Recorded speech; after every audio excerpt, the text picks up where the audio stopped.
Next question जो हमने last class में छोड़ा था उसको हम आगे कंटिन्यू कर रहे हैं। Let the mth term is provided by this and the nth term is provided by this, then prove that a mnth term is equal to 1. That is what the question is.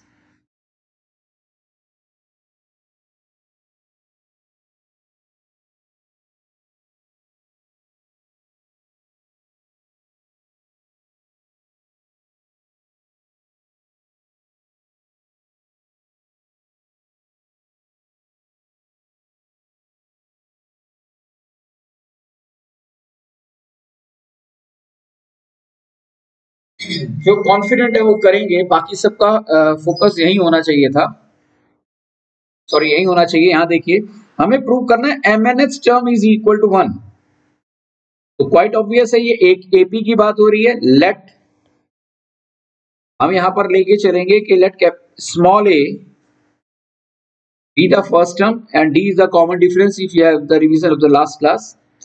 Then according to the question हमें prove करना है mnth term यानी कि a plus n की जगह ये है into D, right. इसकी वैल्यू 1 आनी चाहिए। That means my objective is to find out the value of a and d। a और d आएगा, इसमें पुट करेंगे according to these two condition और उसके बाद आंसर हमारा 1 आना चाहिए। That's what the question is all about. So here मैं स्टार्ट कर रहा हूं from the given condition mnth term is equal to 1 upon n। So it implies to me that a plus m minus 1 into d is equal to this and a plus n minus 1 d is equal to 1 upon m. Nth term is equal to this. So I hope this is clear to you. किसी को कोई doubt हो तो please do ask मी। अब obviously ये हमारा किस term में आ गया, linear equation in two variable. तो हम यहाँ पर माइनस लेंगे, यहाँ माइनस लेंगे, यहाँ माइनस लेंगे, this and this cancels out, D यहाँ पर कॉमन आ गया and I am having m minus 1 minus n minus 1 is equal to 1 upon this, 1 upon this. So d is equal to m minus n minus n minus minus plus 1 is equal to, यहाँ LCM आएगा nm, m minus n हो जाएगा, तो quite है, plus और minus cancel हुआ, तो d की वैल्यू आई d। इसे इस तरीके से हम इसे मेंशन करेंगे, ये और ये कैंसिल हो जाएगा, d की value I this is the value of d। I hope ये क्लियर है। अगर आप मुझे रिस्पॉन्स नहीं दे रहे तो मैं समझ रहा हूँ कि आपको क्लियर है। तो d की जो वैल्यू आई है, this is first, this is second. कोई डाउट हो तो प्लीज बेटा जी जरूर बोलिएगा। नाउ पुटिंग 3 इन फर्स्ट, किसी एक में जैसे y की वैल्यू आ जाती है तो x निकालने के लिए करते हैं हम, तो a plus m minus n, d की वैल्यू हो गई ये is equal to this. So it implies to be that a m minus n divided by mn is equal to this. ये आगे अप्लाई करेगा, a is equal to m upon, अब जरा ध्यान से देखिए मैं इसमें क्या कर रहा हूं, मैंने इसी एक्सप्रेशन को ऐसे लिखा, m से m कैंसिल हो गया,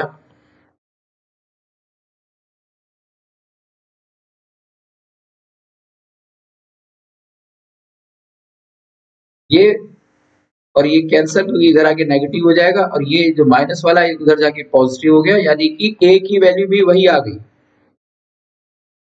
तो this is fourth. Now putting third and fourth, जो हमें चाहिए था, ये था हमारा main objective in small a। We have mnth term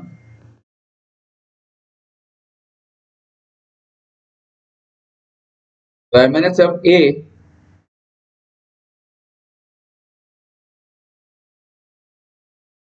और d की वैल्यू भी हमारी यही है। तो it implies to me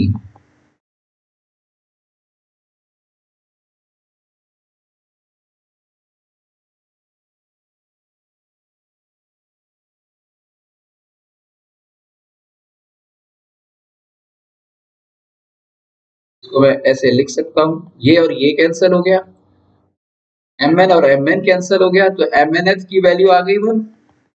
Hence proof, this is the answer। अगर सब्जेक्टिव पेपर आए, आपने देना है, सॉरी ऑब्वियसली आपने सब्जेक्टिव ही पुट किया है, कोई भी आप बेसिक का है नहीं, तो there is every possibility that you will get this question in your school exam, CBSE board exam. मैं बहुत ही प्रोमिनेंट क्वेश्चन लेने जा रहा हूँ। 90% स्टूडेंट्स इसमें गलतियां करते हैं because of the calculation mistake. आपसे नहीं होनी चाहिए, दैट्स व्हाट आई एक्सपेक्ट। इसलिए इन सभी क्वेश्चंस को, खासकर जो आज मैं ले रहा हूँ, ये मेरा सजेशन है, जो सिंसियर अपने काम में है वो इनकी प्रैक्टिस करेंगे और करके मुझे भेजेंगे।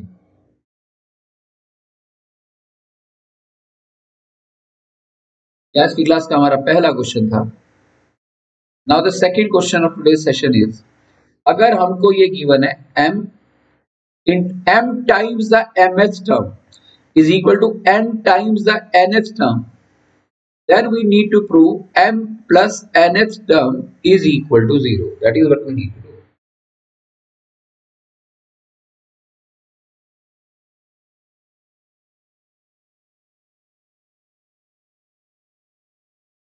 देखो एक मिनट, मुझे इस नंबर पे कॉल कर, मेरे वाले मोबाइल से।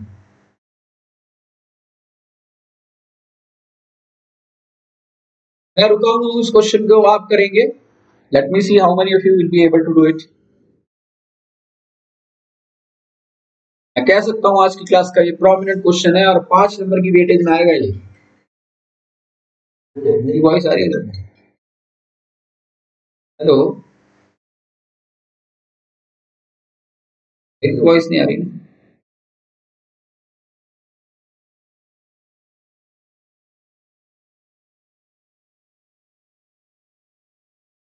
सिद्धार्थ को बुला रहा है।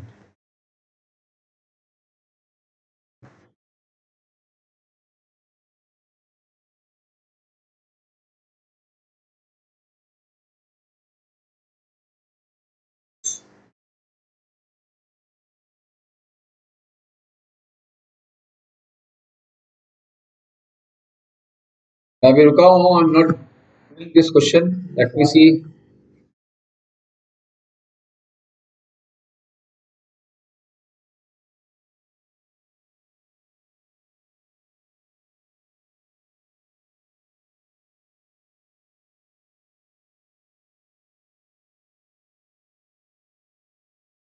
तो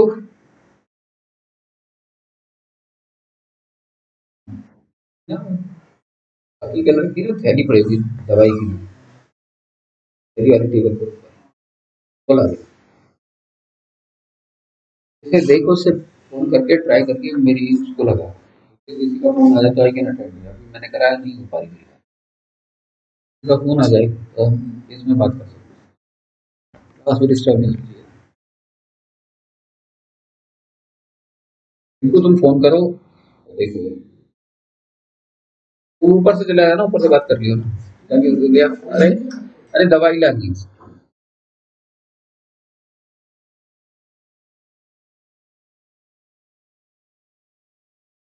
हाँ, एनीबडी?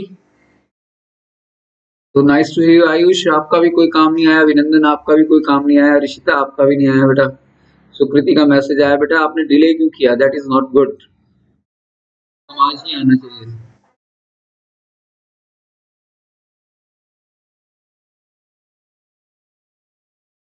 बेटा डाउट्स आपने मुझे भेजे क्यों नहीं फिर?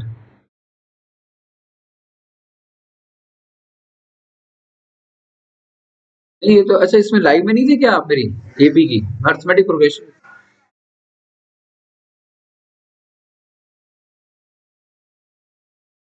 हाँ बेटा, मैं इसी की तो बात कर रहा हूँ, करंट इलेक्ट्रिसिटी आज मैं देखूंगा।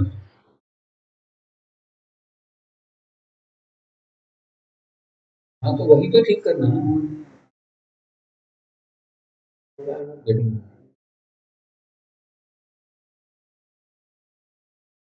कैसे कराओ ना, कैसे करना है वही तो मुझे मेरे मैथड बता दो, इससे बता देना, मेरे मोबाइल से, अपने से नहीं, कॉल करके। हाँ आया आंसर।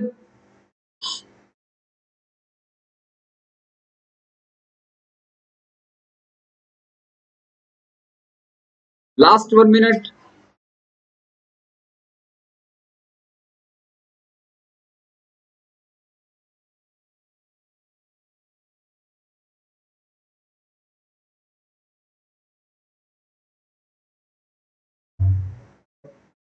नहीं ना मेरे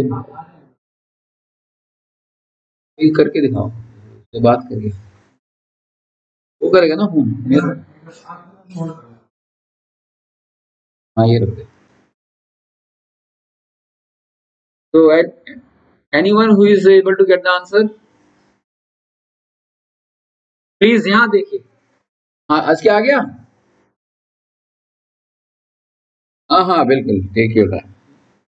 मैं कोई जल्दी में नहीं हूँ, ये बहुत अच्छा क्वेश्चन है और ये 5 मार्क्स का आएगा अगर आ गया तो।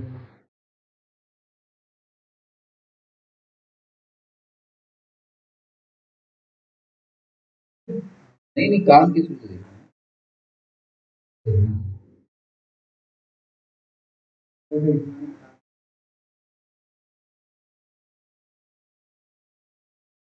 मुझे मिला।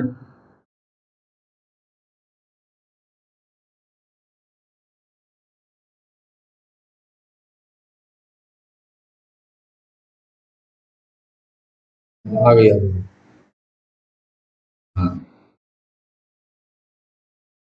हाँ काट देखो।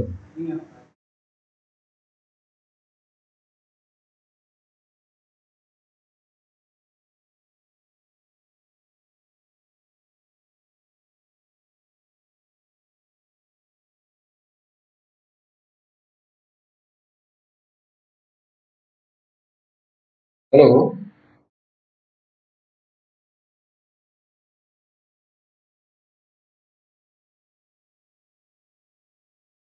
ये दिखाई नहीं पूरा स्क्रीन बच्चों को दिखाई नहीं देती। क्या मेरी वॉइस आपको सुनाई नहीं दे रही बेटा।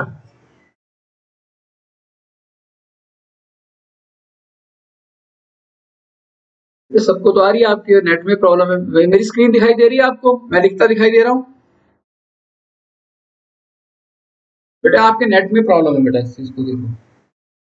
किसी को कोई और प्रॉब्लम है तो कोई, मैं दिखाई दे रहा हूँ या नहीं, जो बोल रहा हूँ वो सुनाई दे रहा है। तो अक्षरा आपके यहाँ से प्रॉब्लम बेटा। बेटा प्रॉब्लम आपके यहाँ से है।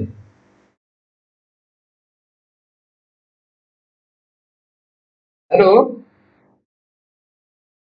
बेटा आपके यहाँ से प्रॉब्लम है, हमारे यहाँ तो सभी बच्चों को दिखाई दे रहा है, सुनाई भी दे रहा है।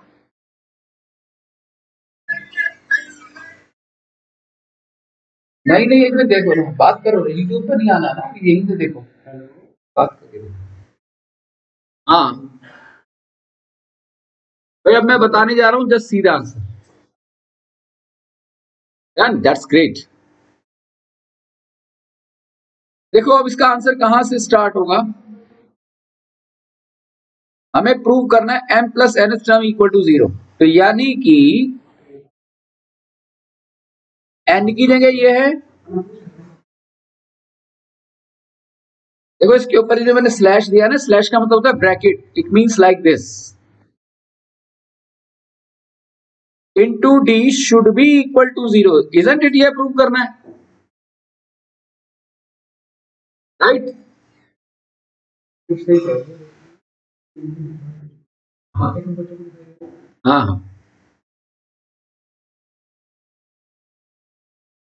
गुड बेटा।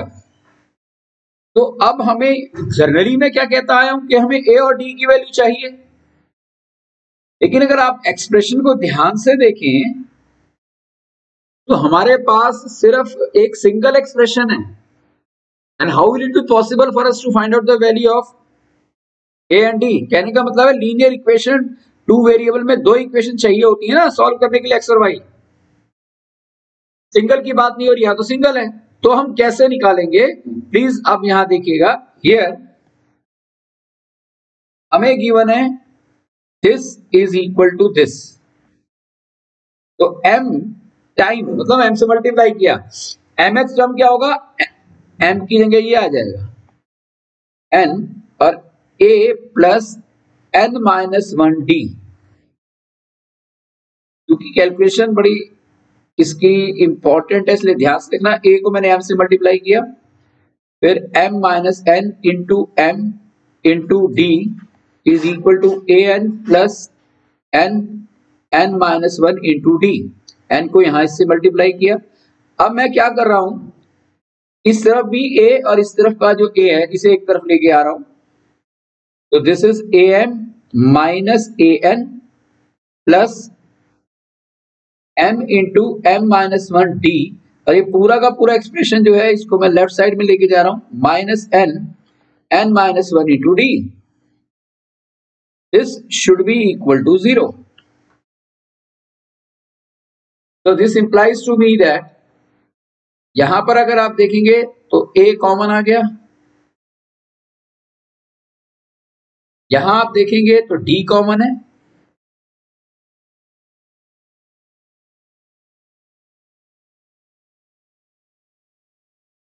Got it. आई होप यहां तक के सारे स्टेप्स क्लियर है। कोई डाउट है तो पूछिए मुझसे प्लीज। तो this is a m minus N d। अब m को मल्टीप्लाई किया m से यहां पर, तो m square minus m minus N square minus minus हो गया हमारा प्लस n इक्वल्स टू 0। इसे मैंने जब ओपन किया तो ये आया।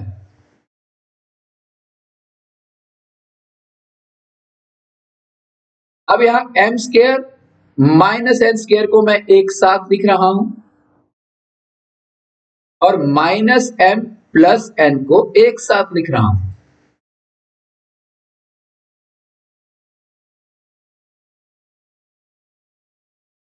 अगर आप यहां ध्यान से देखें, this is what A square minus B square यानी कि a minus B A plus B. और इसको अगर ध्यान से देखें यहां मैं माइनस कॉमन ले रहा हूं, ब्रैकेट ले रहा हूं, तो इसमें ये माइनस मैंने ब्रैकेट लिया, तो अगर मैं ब्रैकेट खोलता हूं तो ये माइनस एम प्लस एन हो जाता है। ऐसा मैंने ब्रैकेट इसलिए लिया कि अगर आप ध्यान से देखिए इस पूरे लेफ्ट हैंड एक्सप्रेशन के अंदर हमारे पास दो टर्म है and both the terms are separated through A and D. एक टर्म तो हमारी ए वाली है और दूसरी टर्म हमारी ये पूरी कंप्लीट डी वाली है। और इसमें भी अगर आप ध्यान से देखेंगे तो what I will get this plus D. इधर देखिए आप यहां पर how many terms are there, m minus N into M plus one, M plus N ये तो एक टर्म हुई, माइनस एम माइनस एन ये दूसरी टर्म हुई। तो m माइनस एन को मैंने कॉमन ले लिया, दिस इंटू दिस इसको मैंने कॉमन लिया, इसे कॉमन लिया माइनस वन कर दिया। फिर कहने का मतलब है m माइनस एन को जब हम इससे मल्टीप्लाई करेंगे तो ये आएगा और माइनस वन से मल्टीप्लाई करेंगे तो ये आएगा। Have you understood it? Now again this is first term, this is the second term. और आप ध्यान से देखें तो m माइनस एन कॉमन आ रहा है।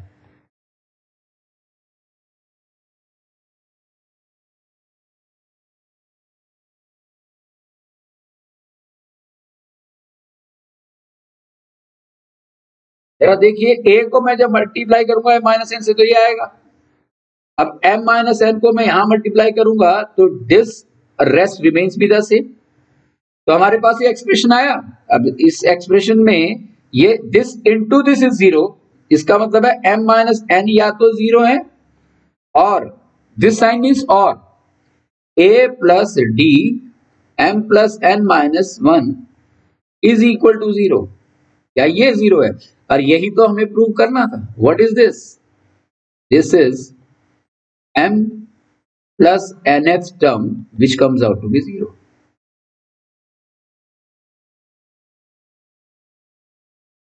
ये इसका फाइनल आंसर है। आई होप समझ आ गया होगा आपको। इसे दोबारा आपने करना है क्लास के बाद तो ज्यादा पकड़ होगी इसके ऊपर। और इस क्वेश्चन की सबसे बड़ी खासियत ये है कि इसमें कुछ चेंज ही नहीं आएगा, इतना आ सकता है। यहां लिख देंगे भाई p times the pth term is equal to q time the qth term, then prove that P plus QH term is equal to 0. Rest remains with the same.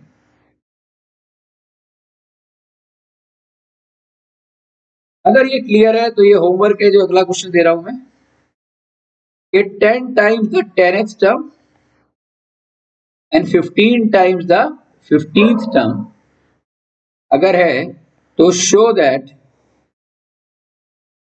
25th term is equal to 0.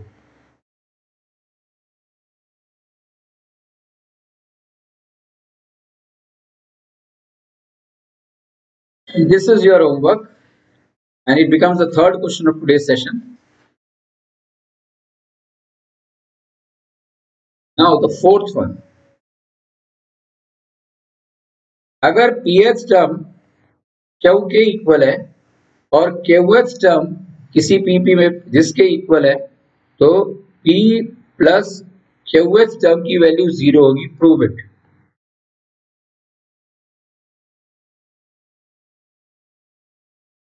तो मैं भी इस question को कर रहा हूं.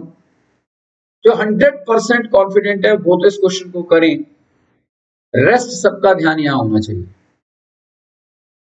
Again जो पूछा गया है हम उसी पे फोकस करेंगे. P प्लस QH टर्म का मतलब क्या हुआ? A प्लस N की जगह क्या है? P plus Q minus 1 into D. इसकी वैल्यू क्या आनी चाहिए? हमारी 0 आनी चाहिए. यानी कि अपने को A और D चाहिए. यहां ध्यान से देखिए. pH टर्म यानी कि let A is the first term, D is the common difference, जो मैं हमेशा से कहता है. P minus 1 D is equal to Q और QH term A plus Q minus 1 D is equal to P. ये हमारे पास एक्सप्रेशन है. या माइनस लिया माइनस लिया माइनस लिया, ये कैंसिल हो गया. D कॉमन आया. P minus 1 minus Q minus 1 is equal to Q minus P. P minus 1 minus Q plus 1 is equal to Q minus P. This and this cancels. तो D हो गया P minus Q और यहाँ है Q minus P. तो चूंकि हमारे पास यहाँ P माइनस Q है तो राइट हैंड साइड को भी मैं P माइनस Q में बदलता हूँ कॉमन लेकर. ये दोनों सेम है. ओपन करोगे ब्रैकेट तो माइनस P प्लस Q ही आएगा. ये और ये कैंसिल हो गया. D की वैल्यू आ गई माइनस 1. अब ये जो D की वैल्यू आई है इसे मैं इसमें पुट कर रहा हूं.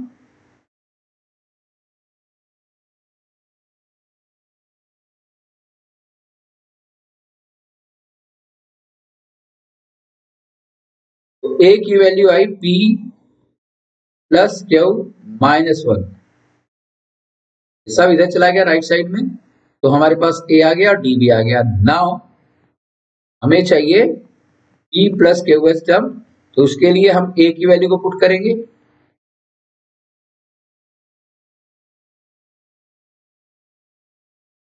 A plus P plus Q minus 1 और D की वैल्यू पुट करेंगे माइनस 1. D की वैल्यू कितनी है हमारी? माइनस 1. ये माइनस इससे मल्टीप्लाई हुआ, यहाँ ये माइनस हुआ, ये प्लस, ये इससे कैंसिल, ये इससे कैंसिल, ये इससे cancel. The answer comes out to be. Next proof. अगर कोई डाउट हो तो please do ask me for this question.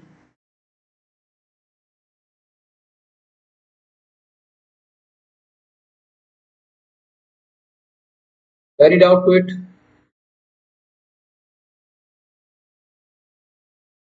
बेटा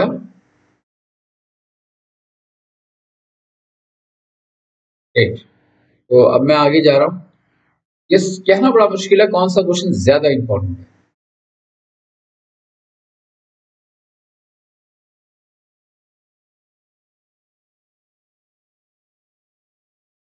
Now the fifth question of today's session is, अगर pH टर्म हमारी A है और QH टर्म हमारी B है और RH टर्म हमारी C है. pH term small a, QH term small b, RH term small c, then prove that Q minus R r minus P plus P minus Q equal to 0। ये equal to 0 हमें prove करना है। I give you 3 minutes, 3 to 4 minutes आपके पास है, try कर।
इसकी weightage भी 5 मार्क्स की है।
प्लीज देखिएगा, ये one of the prominent questions में से है।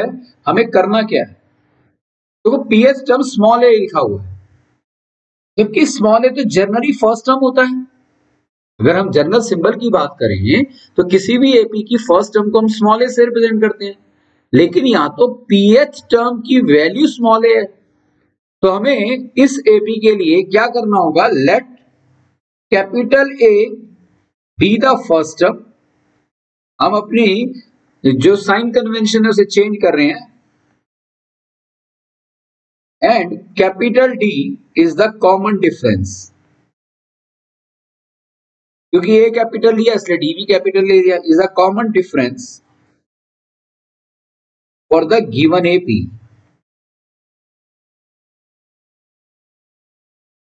Therefore, according to question, अगर pH टर्म हमारी स्मॉल a है, यानी कि a क्या हो गई, हमारी वैल्यू हो गई pH टर्म की, तो this should be written as a plus p minus 1 capital D, right? QH term, which is small b, should be written as a plus q minus 1 D, and RH term, which is equals to C, written in that way. Is it clear or not?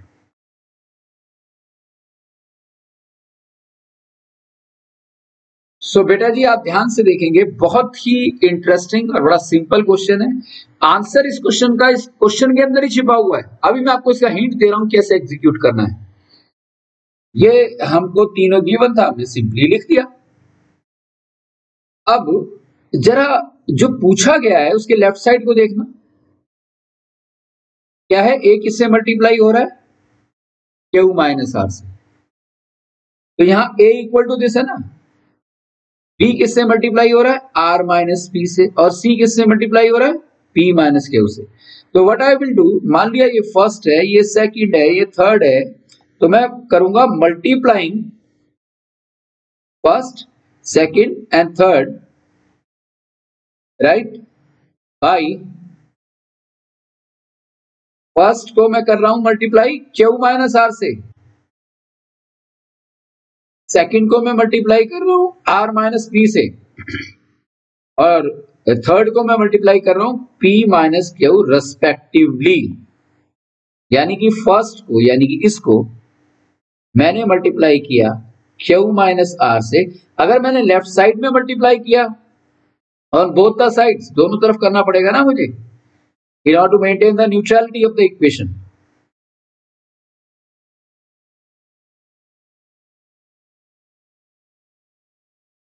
और b को मैं multiply करूंगा अब r minus P से,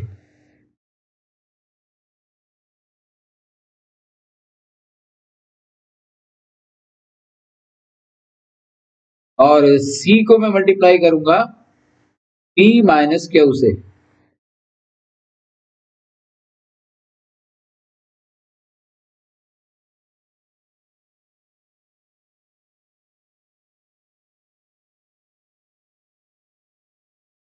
I hope ये clear हुआ यहां तक। ये हमें गिवन था,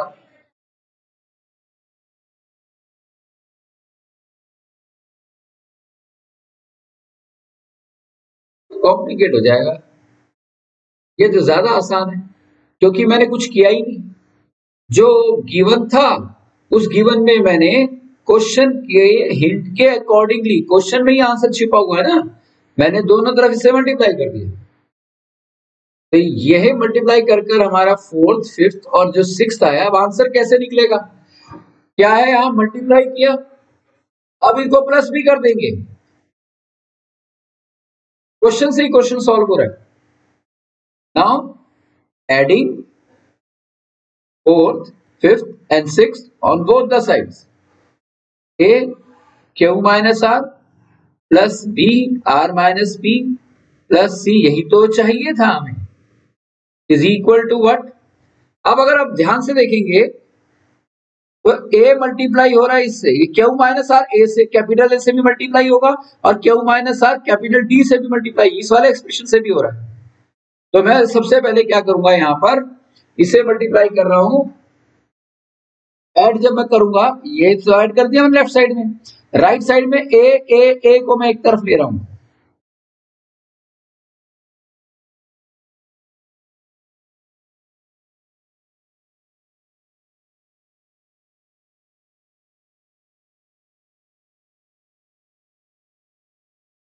ए मल्टीप्लाई हुआ किससे, क्यू माइनस आर से, फिर प्लस, क्योंकि मैं प्लस करूंगा ना, राइट हैंड साइड में दो टर्म है, एक ए वाली है, एक बी वाली है, ए वाले से क्यू माइनस आर मल्टीप्लाई किया, यहां भी ए को आर माइनस पी से किया, और यहां भी ए को पी माइनस क्यू से किया, इस प्लस क्योंकि स्पेस नहीं है तो मैं यहां लिख रहा हूं।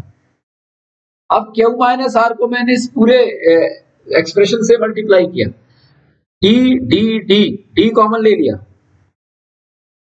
Q माइनस आर को मल्टीप्लाई किया मैंने P माइनस 1 से, R माइनस P को मैंने मल्टीप्लाई किया Q माइनस 1 से, और P माइनस Q को मैंने मल्टीप्लाई किया R माइनस 1 से। क्या क्लियर हुआ यहां तक?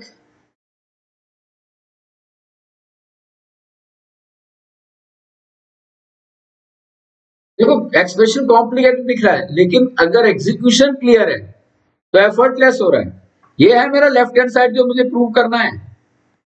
राइट हैंड साइड में देखिए आप, minus R plus R cancel, minus P plus P cancel, minus Q plus Q cancel, तो ए हो गया मल्टीप्लाई 0 से। अब मैं यहां पर Q minus R P minus 1 को मल्टीप्लाई कर रहा हूं, तो क्यू को पहले मैं मल्टीप्लाई करूंगा पी माइनस 1 से, तो ये हो जाएगा Q P minus Q minus R P plus R, इसका मल्टीप्लीकेशन ये आएगा, इन दोनों को मल्टीप्लाई करूंगा। ये आप 7th क्लास से करते आ रहे हो। आर को क्यू से किया, minus R minus P Q plus P, अब यहां करूंगा plus P R minus P minus Q R plus Q.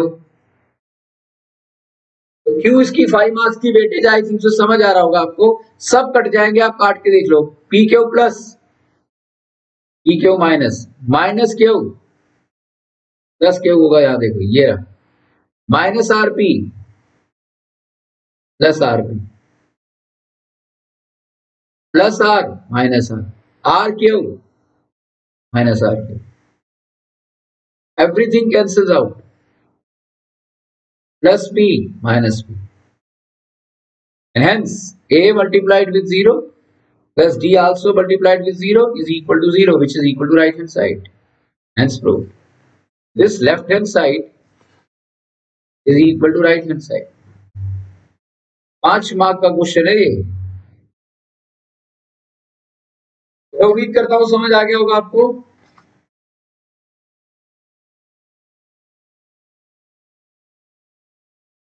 मैं क्वेश्चन डिक्टेट कर रहा हूं क्योंकि लास्ट ईयर के क्लास नोट्स में से ही इसमें हमने MIQ नहीं बनाया था, डायरेक्ट क्वेश्चंस कराने शुरू कर दिए थे। ये याद थे, मैं क्वेश्चन लिखता जा रहा था and accordingly we get the answer. तो आपको आज दिख गया होगा कि 4-5 क्वेश्चन अभी तक हमने जो किए है, हर क्वेश्चन को राइटिंग में प्रैक्टिस करना हमारे लिए बहुत जरूरी है, तो ही हम उन क्वेश्चंस को सॉल्व कर पाएंगे जो कि लॉन्ग आंसर टाइप में आएंगे अगर सब्जेक्टिव हुआ तो। और 99.999% आपके टर्म 2 के एग्जाम होंगे, क्योंकि पिछले 2 दिन से कोरोना के केस डिप हो रहे हैं और IIT के प्रोफेसर ने कानपुर ने कल पूरी डिटेल रिपोर्ट दी है कि दिल्ली में पीक आएगा तो 23 से 26 जनवरी तक रहेगा, उसके बाद डिप आना शुरू हो जाएगा और फिर इतनी तेजी से डिप आएगा कि दिल्ली में ये ऑलमोस्ट खत्म हो जाएगा। So that is one of the best part as far as this disease is concerned. कहीं कोई ऐसी बात नहीं है, मार्च तक सारी लाइफ नॉर्मल हो जाएगी पूरे देश की, देख लेना। इसलिए आप जरा भी लेथार्जिक मत होना, एक कल्पना में भी मत सोच लेना कि जैसे लास्ट ईयर बोर्ड के पेपर कैंसिल हो गए थे तो आप लोगों के भी कैंसिल हो जाएंगे। बहुत सारे बच्चे इस उम्मीद से बैठे हैं कि हमारे एग्जाम्स कैंसिल हो सकते हैं। मैं आप लोगों की बात नहीं कर रहा, मैं न्यूज़पेपर की बात कर रहा हूँ। तो ये गलत फहमी अपने मन में मत रखना। अभी तक हमने किया भाई 2, 6, 10, 14, 18 एक्सेट्रा। ये एपी में है या नहीं बताओ?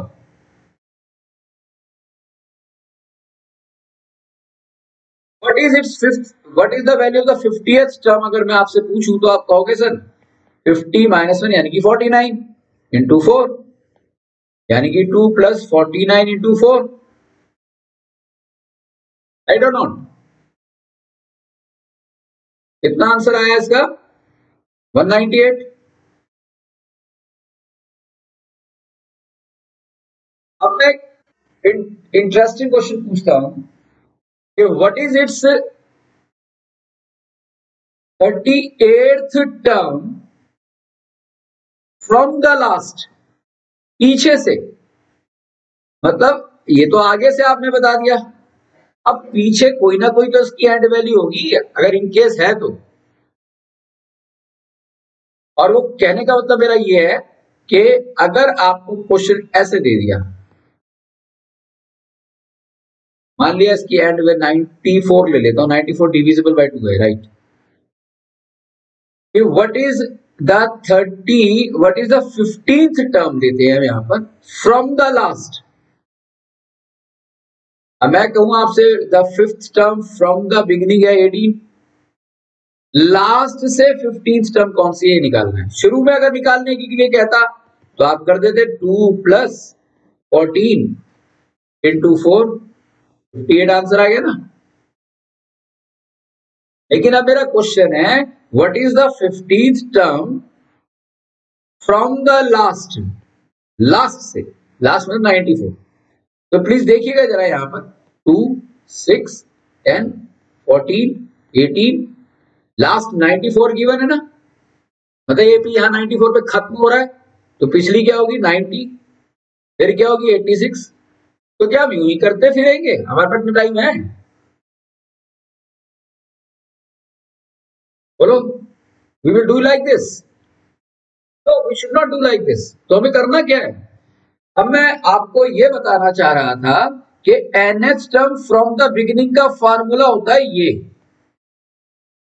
और nth term from the last dash कर दिया मैंने, या मैं काम करता हूं उसे रेड कलर से लिख देता हूं।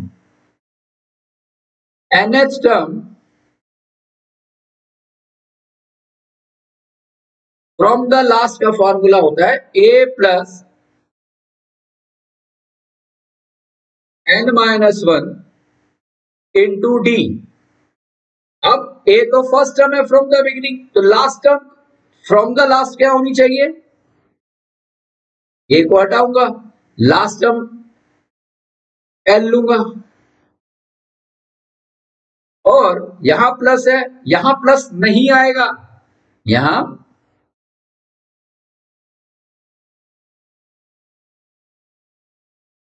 माइनस आएगा। ये फार्मूला है कि हम किसी भी एपी की लास्ट से कोई भी वैल्यू निकाल सकते हैं। अब आपको सोचना चाहिए कि भाई इसका लॉजिकल रीजन क्या है कि आपने ऐसा कैसे लिख दिया। तो let's come on to our original discussion. 2, 6, 10, 14, 18, last है हमारा 94। शुरू की 15th टर्म क्या थी, सिंपल सी थी, 2 + 14 × 4, आंसर 58। कोई बड़ी बात नहीं है। फॉर्मूला कौन सा यूज किया हमने, a + n-1d। अब अगर हम लास्ट से देखते हैं तो बेटा जी लास्ट की सेकंड लास्ट टर्म क्या है 94, उससे टर्म क्या है उससे पहले की 86। क्लियर है यहां पर जो मैं कह रहा हूं। तो अगर हम लास्ट टर्म को से अगर कोई वैल्यू निकालना चाहते हैं तो इजंट इट हमारी लास्ट टर्म फर्स्ट टर्म हो गई, लास्ट टर्म हमारी फर्स्ट टर्म होगी, तो a की जगह मैं l लिखूंगा। और आप यहां पर देखिए अगर हम नॉर्मल वे में एक बच्चा क्या करेगा 94 लिख देगा, सर उल्टा लिख देते हैं ना, आसान हो जाएगा काम, लेकिन उल्टा नहीं लिखना है। उल्टा मैंने यहां इसलिए लिखा है, मैं आपको फॉर्मूले का लॉजिक समझाना चाहता हूं। अगर फ्रॉम द लास्ट पूछा गया है तो हमारी लास्ट टर्म पहली टर्म होनी चाहिए जैसे मैंने लिखा है। तो कॉमन डिफरेंस अब क्या आया बताओ, एक्सीलेंट, -4। यानी कि if we look after the given AP from the last, the difference, the common difference from the beginning से जो है उसका साइन चेंज हो जाएगा। फ्रॉम द लास्ट में अगर बिगिनिंग में डी पॉजिटिव है तो लास्ट से डी नेगेटिव हो जाएगा, अगर बिगिनिंग से डी नेगेटिव है तो लास्ट से पॉजिटिव हो जाएगा। Did you get it? Practical evidence है या नहीं। और आप देखिए 15th term from the last, अब मैं क्या कर रहा हूं, ये मेरी फर्स्ट टर्म हो गई, प्लस 15 - 1, कॉमन डिफरेंस अब मेरा -4 हो गया। तो क्या ये अपने आप में एक फार्मूला नहीं बन गया? nth टर्म ए क्या है? Last term. ई क्या है हमारा? माइनस। तो इसका ये जो माइनस है मैं यहां ले आया, एन तो एन है ही, इंटू डी। बन गया ना फार्मूला?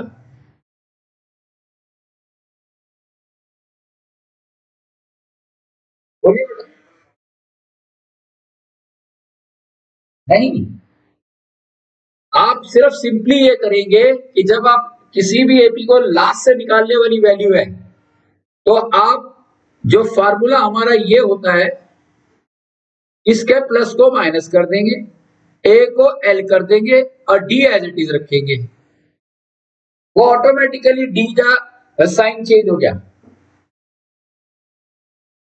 किसी को इस पर्टिकुलर कॉन्सेप्ट में कोई डाउट कि ये फार्मूला क्यों आया और कैसे आया? अब रटेंगे नहीं चीजों को, वैसी बात है कि ये आपको याद होना चाहिए लेकिन रीजन भी तो पता होना चाहिए। और इसके 99% चांस है बोर्ड एग्जाम में आने की इस क्वेश्चन के, जो मैं कराने जा रहा हूं।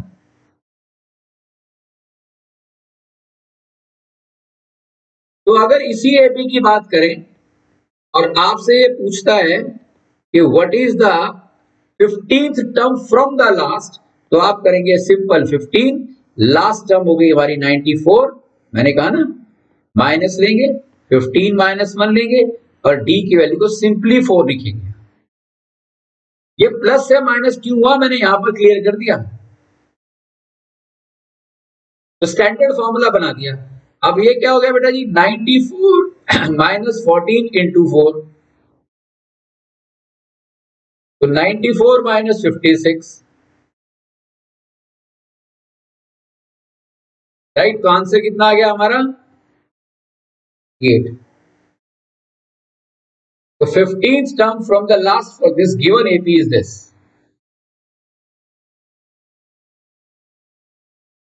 Is it clear? थोड़ा एलाबोरेट करते हैं। 2, 6, 10, 14 डैश डैश डैश 94, 90, 86, 82। अब ये जो फार्मूला मैंने बताया, let us use this formula. Value of last term क्या होनी चाहिए? L minus value of the last term, यानी कि लास्ट हमारी पहली हो गई, एन की वैल्यू 1 हो गई, इंटू डी।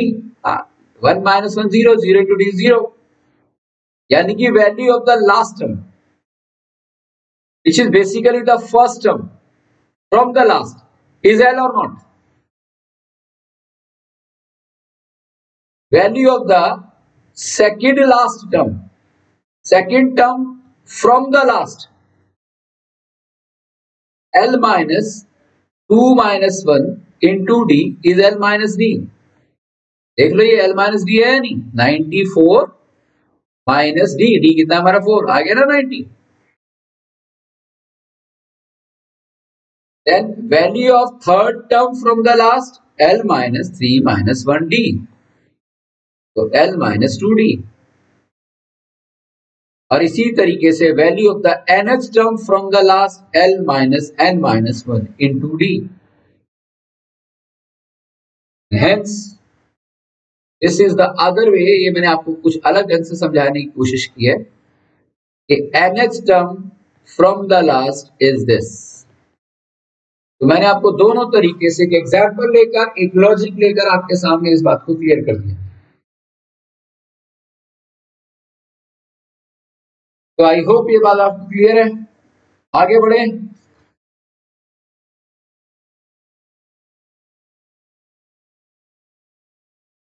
तो आज की क्लास में जितना भी मैंने डिस्कस किया अभी तक, बड़ा मुश्किल है कहना क्या ज्यादा इंपॉर्टेंट है।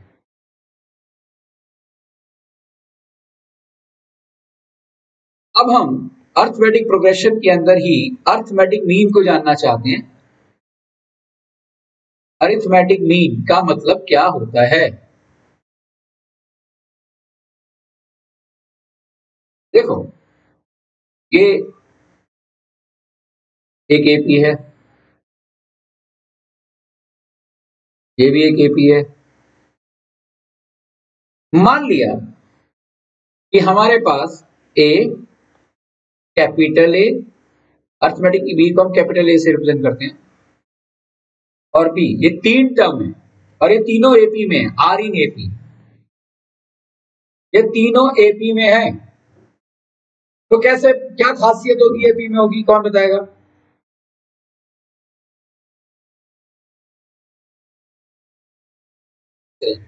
यानी कि ए माइनस ए होना चाहिए, बी माइनस ए होना चाहिए, नहीं?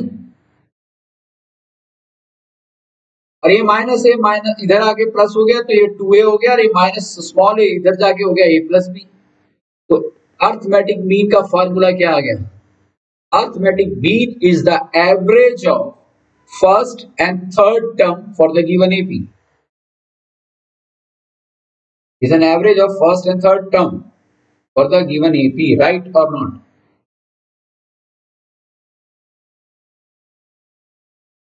आपको एग्जाम में क्वेश्चन आएगा, what is the arithmetic mean of 6 and 3? Tell me the answer. 6 and 9, sorry, what is the arithmetic mean of 6 and 9? क्या करोगे? जिससे पूछूंगा वही आंसर देगा, कोई और आंसर नहीं देगा। आयुष, क्या आंसर होना चाहिए? What is the arithmetic mean of 3 and 9? Arithmetic mean A और बी का ये है फॉर्मूला, तो इन दोनों का अर्थमेटिक मीन क्या होगा Ayush?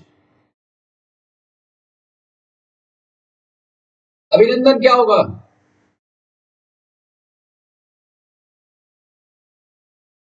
Excellent answer, right? 6 is the answer, right? क्योंकि ये a है, ये b है, और हमको मालूम है अर्थमेटिक मीन क्या होता है, a plus B divide by 2। इतना आसान क्वेश्चन और उतना ही important. What is the arithmetic mean of this and this? Ishan बताओ।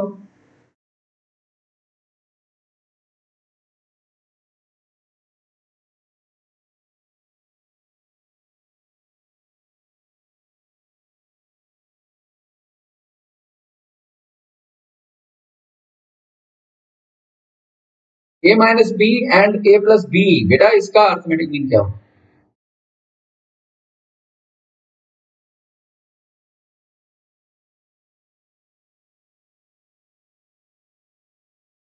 हम्म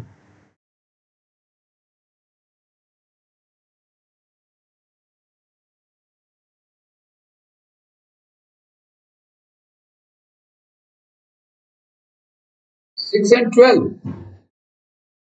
ये और ये, इनका अर्थमेटिक मीन निकालना है।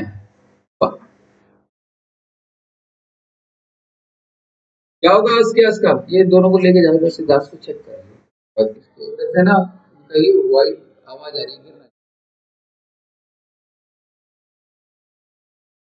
नहीं नहीं नहीं नहीं नहीं बेटा, आप गलत, ये क्वेश्चन ही अलग है। क्वेश्चन ये था a minus B and a plus B, ये अलग है, भूल जाओ इसका 3 और 6 है।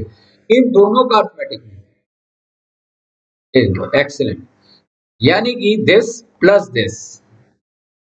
ठीक है कृषांत, समझ आया? डिवाइड बाई 2, आंसर क्या आया इसका? Minus B plus B cancel हो गया, 2a बाई 2, 2 से 2 cancel, A is answer. Agreed?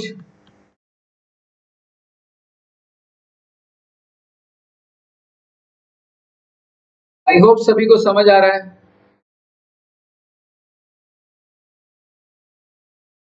Good, nice to see your response.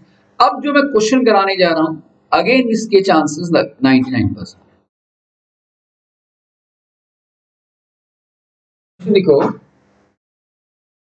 form an AP, form an AP of three terms, form an AP of three terms whose sum is 18 and product यानी कि तीनों को जब हम multiply करेंगे is 192।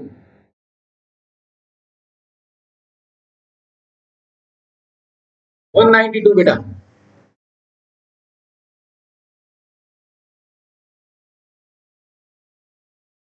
Voice आ रही है? Noise आ रही है, नॉइस लगा के देखना कान।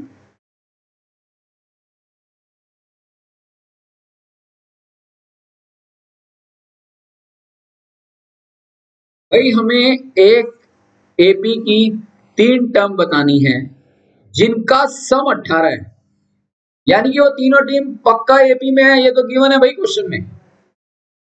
और उन तीनों को जब हम ऐड करेंगे तो आंसर आएगा 18, और तीनों को जब मल्टीप्लाई करेंगे तो आंसर आएगा 192। क्वेश्चन समझ आया या नहीं, पहली बात है। तो आपको याद होगा लास्ट क्लास में मैंने बताया था कि भाई A is the first term, skeleton क्या था सेकंड टर्म का ये और थर्ड का ये, राइट। भाई बताया था या नहीं। तो अगर आप जनरली एक कोई भी स्टूडेंट है, कोई भी यही सोचेगा कि भाई let the 3 terms are this, then according to question, बहुत ही इंपॉर्टेंट क्वेश्चन कर रहे हैं हम, यहां ध्यान दें। 18 और A plus D, A plus 2d is equal to 192। क्या यहां तक समझ आया? यानी कि ए हो गया 3a plus 3d is equal to 18, और A plus D, A plus 2d is equal to 192। 3 common आ गया ना, a plus D is equal to 18, a plus D is equal to 6। 3 से कट गया ना, क्लियर या नहीं। लेकिन एक प्रॉब्लम आ गई, दोनों को तीनों को जब मल्टीप्लाई किया तो ये था, जब तीनों को ऐड किया तो ऐड करके सिंप्लीफाई कर हमें ये मिला।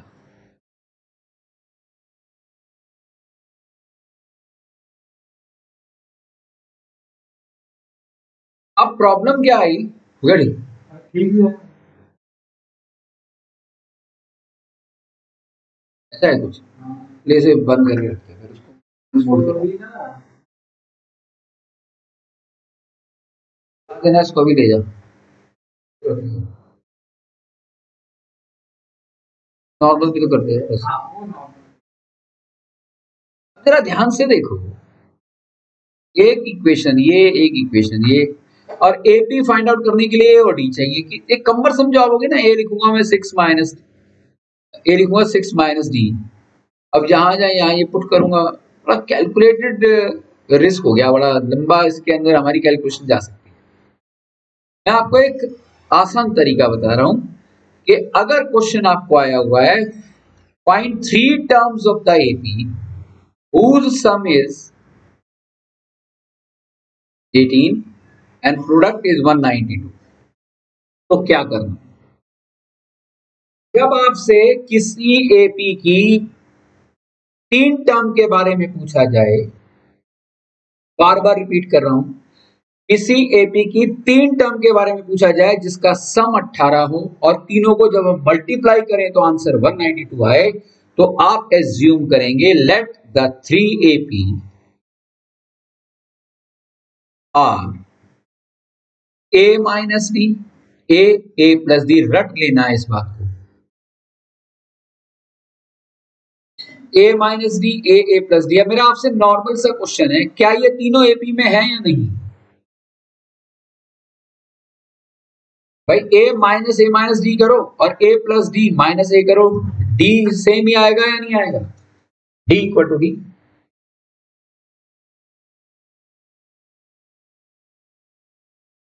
Are you here in the class ना? सबको क्लियर हो रहा है मैं कहना क्या चाह रहा हूं? अगर कोई 3 टर्म पूछी जाए तो याद रख लो, मन में बिठा लो कि वो 3 टर्म क्या लेनी है मुझे, ए minus D, A plus D, खत्म। फिर अकॉर्डिंग टू द क्वेश्चन इनको मैं ऐड करूंगा, क्यों? क्योंकि इन तीनों का सम 18 गिवन है। माइनस डी प्लस डी का आंसर कितना आसान हो गया ना, 3a इक्वल टू 18, ए आ गया मेरा 6, कुछ करने की जरूरत पड़ी? क्लियर, ए आ गया।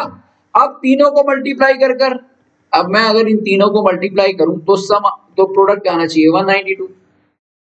तो अगर ए, ये क्या हो गया हमारा, A square minus D square, क्योंकि X minus Y X plus Y is X square minus Y square is 192।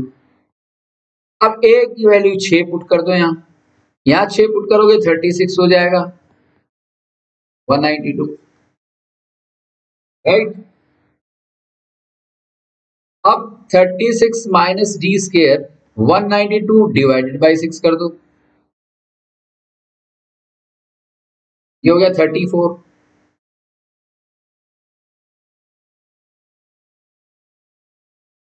34 32 sorry sir, हाँ 32। अरे भाई ठीक है, एकदम फांसी पे चढ़ा देते तुम तो। So 36 minus 32 is equal to d square which is equal to 4। तो d क्या है, square root of 4 plus minus 2। तो d भी आ गया, a भी आ गया, काम खत्म। लेकिन आंसर भी यहाँ खत्म नहीं हुआ है। a तो आ गया था हमारा 6, एक d आया है मेरा 2 और दूसरा d आया है मेरा -2। तो दोनों पॉसिबिलिटी को लेके चलना पड़ेगा मुझे। मैंने जो 3 टर्म एज्यूम की थी वो की थी ये,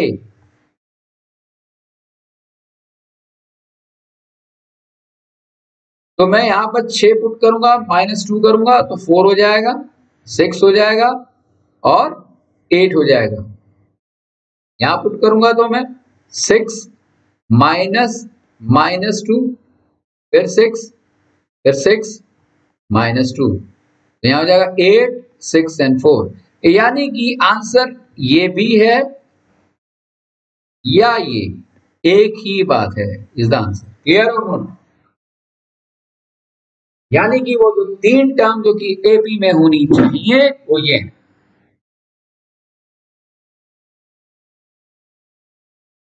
This is an extremely important question and I assure you one thing कि more than 99% चांस है कि जो हम क्लास में डिस्कस कर रहे हैं वही बोर्ड में, वो बोर्ड का पेपर डिस्कस कर रहे हैं, बोर्ड में यही आएगा, इसी नेचर के क्वेश्चन आएंगे। तो जो क्लास को ध्यान से सुनता है और क्लास को सुनने के बाद रात को सोने से पहले राइटिंग में काम कर लेता है, उसको जैसे जैसे बोर्ड के एग्जाम पास आते जाएंगे, मजेदार बात है उसकी पढ़ाई उतनी कम होती जाएगी। जो भी शुरू से मुझे कॉपरेट करते आ रहे हैं वो 15 फरवरी को बोर्ड के लिए तैयार है, 16 फरवरी को पेपर दे दो, तो कभी 98 ले आएंगे या 100 भी ला सकते हैं, 95 प्लस होगा।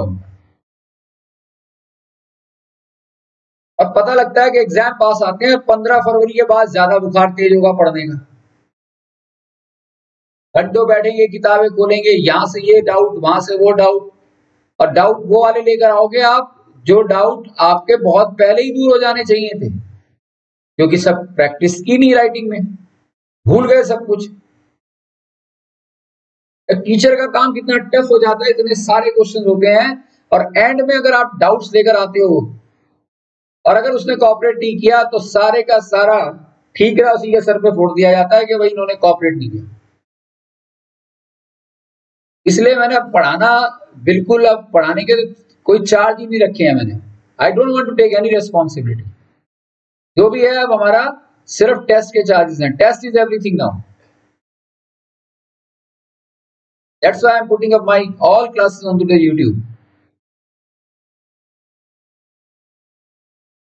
एक जागरूक स्टूडेंट आज की क्लास को समझ चुका होगा, क्लास में अगर अटेंटिव हो ना, कितना सस्ता और कितना अच्छा काम है। 75% काम हो गया है अगर सारे क्वेश्चन समझ आ गए। और जब कभी भी तुम्हें टाइम मिले रात को सोने से पहले, अगर तुमने क्लास को ढंग से सुना है, आधा घंटा वो भी बहुत ज्यादा बोल दिया मैंने, वो भी कभी कभार, और कहीं एक्सट्रीम केस में 45 मिनट्स, अदरवाइज 20-25 मिनट में सारे क्वेश्चन हो जाते हैं, रफली करके देख लो तो भी। वो फिर आप भूलोगे ही नहीं, कभी नहीं भूलोगे, लाइफ में नहीं भूलोगे आप। ये हैबिट तो बनाओ जरा। तो जो परफॉर्मर होते हैं ना वो कम पढ़ते हैं, परफॉर्मेंस ज्यादा लाते हैं, और जिनकी परफॉर्मेंस नहीं आती वो बेचारे बहुत पढ़ते हैं, परफॉर्मेंस फिर भी नहीं रहती। तो इनपुट सही टाइम पे दोगे तो एक्सीलेंट आउटपुट आएगा, गलत टाइम पे इनपुट कितनी ही दे दो आउटपुट फिर भी नेग्लिजिबल है। एफिशिएंसी आपके अपने हाथ में है।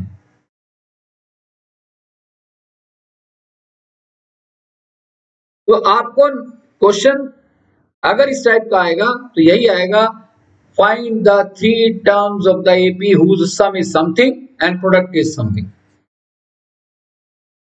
जरूरी नहीं है कि सम हमारा यहाँ 18 हो, कुछ भी और भी हो सकता है, सम 24 30 कुछ भी हो सकता है। लेना क्या अपने को, a minus B A plus b, हो गया काम खत्म।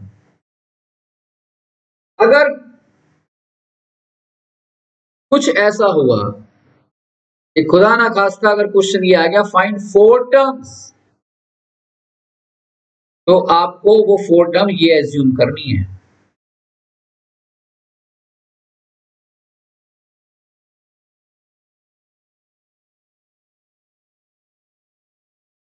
Late the four terms is whose sum is something and product is something, वो फोर टर्म्स ये होनी चाहिए। ये मैं एक्स्ट्रा क्वेश्चंस प्रैक्टिस के लिए दे दूंगा। उम्मीद ना के बराबर है कि फोर टर्म्स के बारे में पूछेंगे। पूछ लिया तो अगले दिन न्यूज़पेपर में आ जाएगा, सारे चैनल्स पे आ जाएगा, मैथ का पेपर बड़ा टफ आया था 10th का। अरे बोर्ड एग्जाम तो आपको सेलिब्रिटी बनाने के लिए है। बोर्ड एग्जाम तो बहुत अच्छी चीज है। 9th के 11th के रिजल्ट को कौन पूछता है बताओ? हैं, सारे स्कूलों के दीवारों पे या अखबारों में नाम आते हैं क्या 9th और 11th में? क्या मेहनत वहां नहीं करते बच्चे? तो बहुत टफ कहाँ है? बोर्ड तो आपको सेलिब्रिटी बनाएंगे। बोर्ड तो बड़ा आसान पेपर है, मजेदार पेपर है, पूरी दिल्ली को देख के बनता है। और आपका 9th और 11th का जो पेपर बनता है, स्कूल टीचर आपके स्कूल की क्वालिटी के अकॉर्डिंगली बनाते हैं नहीं बनाते? किसी स्कूल में टफ पेपर आया था, किसी में हल्का आया था, जब सीसी पैटर्न था। There is nothing to worry about as the board is concerned. Board is absolutely easy. देख लिया ना, टर्म वन के अंदर पेपर टफ था या आसान था? ऐसा ही पेपर है। पक्की बात है, आधा घंटा पहले आपकी आंसर शीट खत्म। रेयर कंडीशन में लगा लो 15 मिनट तो बचेंगे ही बचेंगे।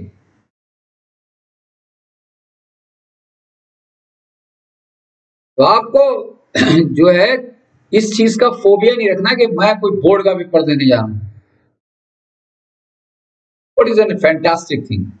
बल्कि 9 to 12 बोर्ड ही होना चाहिए था। तुम्हारे ऊपर प्रेशर कम होता भाई। सारी दिल्ली का देखकर, पूरी इंडिया का देख के रिजल्ट बनता है।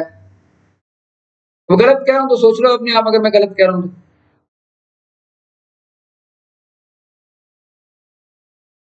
प्लीज थोड़ी सी अवेयरनेस आपकी परफॉर्मेंस को बेहतरीन लेवल पर एनहांस कर सकती है। ये 4 टर्म्स की, यहां से 11 शुरू हो जाती है। अगर पूछा भाई 5 टर्म्स बताओ, तो 5 टर्म्स, हाँ बेटा क्या?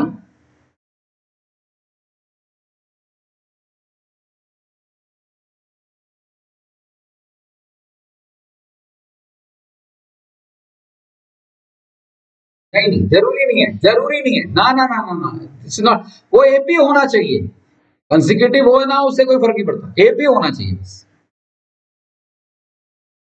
राइट, इसीलिए तो मैं आपको ये सब है ना याद रहना चाहिए। यहां से थोड़ा 5 टर्म्स में थोड़ा सा एंट्रेंस शुरू हो गया। A minus two D, A minus D, A plus D, A plus two D. I hope समझ में आ रहा है आपको। ये लिख भी लो, ये लिख भी लो अभी। थोड़ा अच्छा ना याद होना चाहिए, लिखने से चीज याद आ जाती है।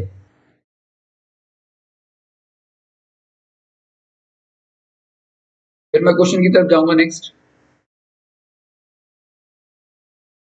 6 टर्म, टर्म तो 11th में भी नहीं आता, लेकिन अगर आ जाए तो आप क्या करेंगे? ए minus 5 D, A minus 3 D, A minus D, A plus D, A plus 3 D, A plus 5 D. यहां से हमारे जी के क्वेश्चन शुरू हो जाते हैं।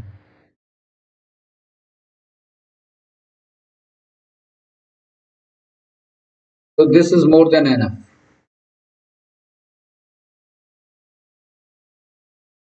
आपको सिर्फ यही आएगा 3 टर्म, एक बहुत हल्का क्वेश्चन रहेगा, फुल मार्क्स आपके बनेंगे ही बनेंगे। अब आपको क्वेश्चन क्या आएगा? नेक्स्ट क्वेश्चन इज कि आपको ये एक रूल गिवन है, आपसे पूछेंगे ये एपी है या नहीं। तो देर आर टू वेज, आप क्या करेंगे भाई, यहां ध्यान से देखो, आप एन में 1 पुट करेंगे, 2 3 इस तरीके से करेंगे। ऐसा मत करना, एग्जामिनर आपके मार्क्स काट सकता है। Do not create an impression. आपने क्या करना है, एनएस टर्म आपके पास है,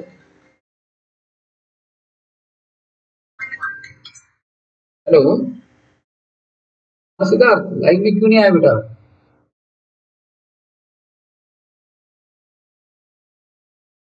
तो फिर बेटे देख देख, तुम तो वैसे आ रहे थे इंस्टीट्यूट के अंदर, क्यों नहीं आए?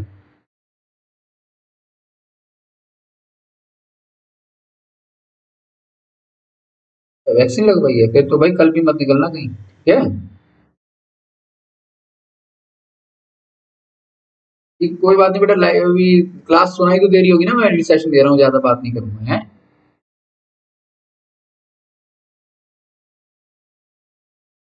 That's all. ठीक है, कोई बात नहीं, फिर इसका ना रिकॉर्डेड सेशन देख लियो। अब अबाउट टू ओवर होने वाली है क्लास में। करंट इलेक्ट्रिसिटी का है अभी 15 मिनट के बाद ही।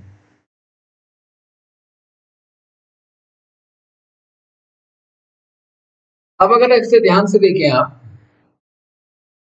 तो आप 1 2 3 4 पुट करके पहली दूसरी तीसरी टर्म लिखेंगे, ऐसा नहीं करना। आपको एन एस टर्म गिवन है, एन माइनस वन टर्म निकाल देना, यानी कि जहां एन है वहां पर आपने वन पुट कर देना, एन माइनस वन पुट कर देना है, D N minus B plus C हो गया। और एन माइनस टू भी निकालना है।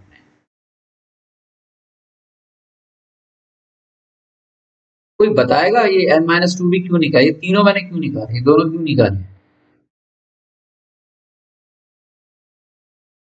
Please tell me. N s term ये क्या होगी, previous term from the n s term. ये क्या होगी, second last, this is the last, this is previous term from the last, this is second term from the last, right और not? तो common difference कैसे है, वो क्या होता है भाई? आपको ये करना है कॉमन डिफरेंस, यानी कि इसमें इस वाली वैल्यू को इस वाली वैल्यू से सबट्रैक्ट करना है, फिर चेक करना है इस वाली वैल्यू से इसको सबट्रैक्ट करना है। हायर माइनस लोअर करते हैं या नहीं?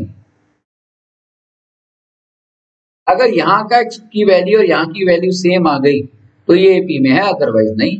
अब सबट्रैक्ट करना का मतलब क्या है, ये है b n plus c minus b n minus B plus c is equal to something आएगा। ऐसे यहाँ पर ये दोनों वैल्यू अगर सेम है तो कॉमन डिफरेंस सेम है, और अगर कॉमन डिफरेंस है, तीन टर्म ले ली ना हमने, first term, second term, third term, मतलब ये हो गया इस तरीके से, this this and this, three terms consider कर ली ना।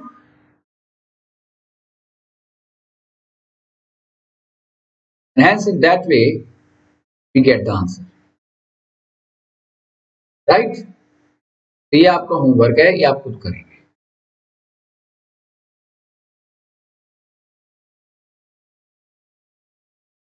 समझ में आ गया? अब आप अपना एक और होमवर्क नोट कर लो, आज है थर्सडे, अच्छा खासा टाइम मैं होमवर्क दे रहा हूं तुम्हें। एक तो आज की क्लास का रिवीजन, दूसरा एक्सरसाइज 5.1 एग्जाम्पल समेत, page number 99 of your NCERT. पहला क्वेश्चन मस्ट है करना, दूसरे का कोई एक पार्ट कर लेना, तीसरे का कोई एक पार्ट कर लेना, चौथे का भी कोई एक पार्ट कर लेना। एक चौथे में 15-15 है ना। वैसे एक बात कहूं, अगर प्रैक्टिस अच्छी करनी है तो आइडियली स्पीकिंग एक्सरसाइज 5.1 के सभी क्वेश्चन के सभी पार्ट करने चाहिए, it is a suggestion. Otherwise एक एक तो जरूरी करना, एक करके तो भेजना। और उसके बाद एग्जाम्पल 3, एग्जाम्पल 4, एग्जाम्पल 5, 6, 7, 8, 9 और 10 पेज नंबर स्टार्ट होता है ये 100 से लेके 105 तक।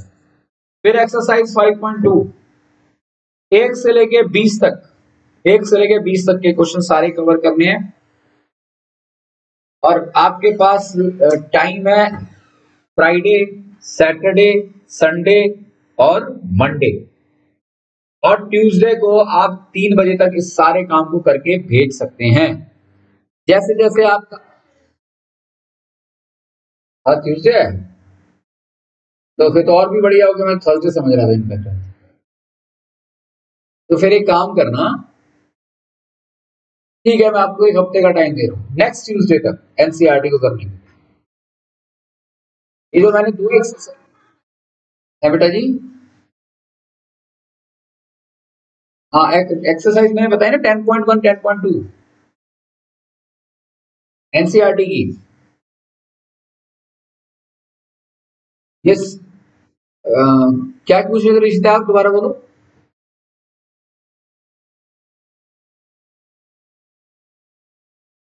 आंशिका बताओ।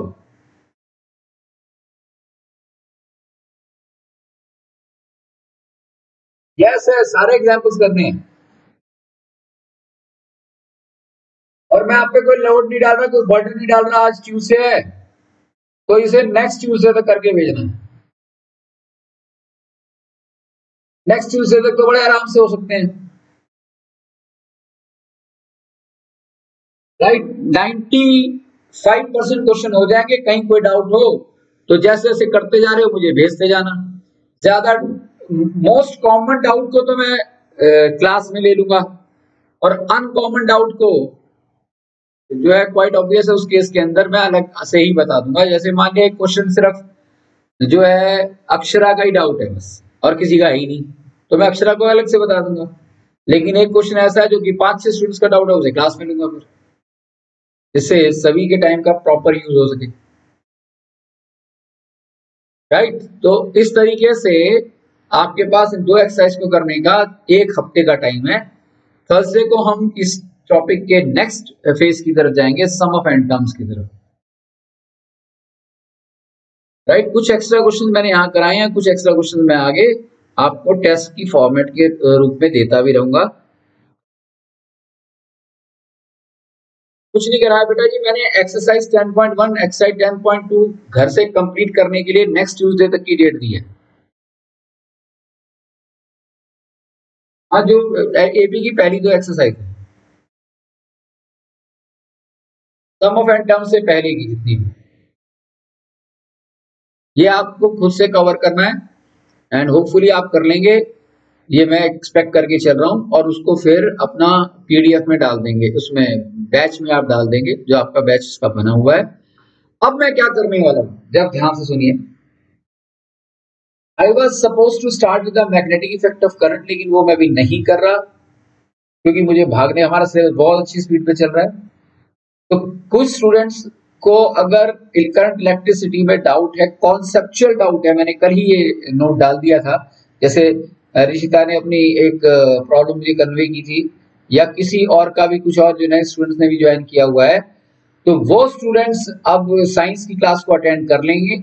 जिनको करंट इलेक्ट्रिसिटी कॉन्सेप्चुअली ढंग से आता है वो क्लास को छोड़ सकते हैं, और जो आता भी है लेकिन थोड़ा क्विक रिवीजन एक तरीके से हो रहा है, उसको अगर देखना चाहते हैं तो वो अटेंड करेंगे सेशन को, और हम ठीक 15 मिनट के बाद दोबारा मिलेंगे, ठीक है। और करंट इलेक्ट्रिसिटी के अंदर मैं ये एक्सपेक्ट करता हूं कि आप लोगों ने सभी क्लासेस मेरी देख ली होंगी, तो लेट मी सी कि कहाँ क्या मैं एक ऐसे फॉर्मेट के थ्रू सामने अब लेने वाला हूं आप डाउट को, कि जहां भी कोई लूप होल है वो फिलअप हो जाए, राइट। तो आई थिंक सो शगुन, दिव्यांशु, आप सबको तो ढंग से आता ही है, तो अगर जिस तो वो अस्किया हो गई, और कोई जिसको लगता है कि मुझे ढंग से आता है वो छोड़ सकता है, लेकिन ईमानदार होना चाहिए खुद से। वो मुझे भेज दो बेटा फिर आप।